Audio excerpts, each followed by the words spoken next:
Finally free, a Metairie man walked out of prison this afternoon for the first time in about 17 years.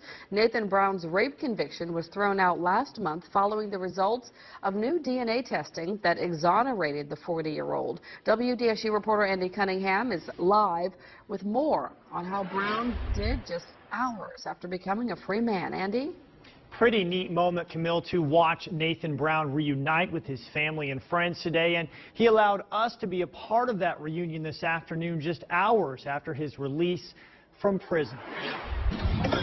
My grandson, where he at? The moment he's been waiting for nearly 2 decades, reuniting with his family and friends, including the grandson he's never met. I'm just glad to be free. Nathan Brown, now a 40-year-old man, found himself a free man for the first time since August 1997. That's when JPSO deputies arrested him on suspicion he tried to rape a 40-year-old woman at the apartment complex where they both lived. He was later convicted of that charge and sentenced to 25 years in prison.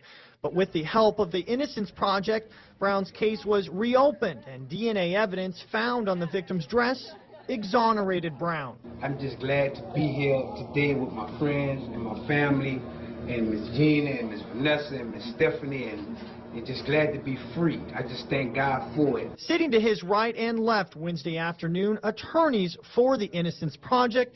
They work to clear wrongly convicted people like Mr. Brown. People just didn't hear his screams that he was innocent. A humble man, Brown said he never gave up faith his innocence would prevail, and he holds no ill will towards the victim. I wish her well. I wish she could find comfort in knowing that the guy that really committed this crime would be brought to justice. As to what he plans to do with his newfound freedom is still being worked out, but he's definitely clear about one thing. Some real food, some barbecue ribs. Can't blame him there. And the man whose DNA was found on the victim's dress from saliva samples is already in a Mississippi penitentiary on an unrelated charge. Camille?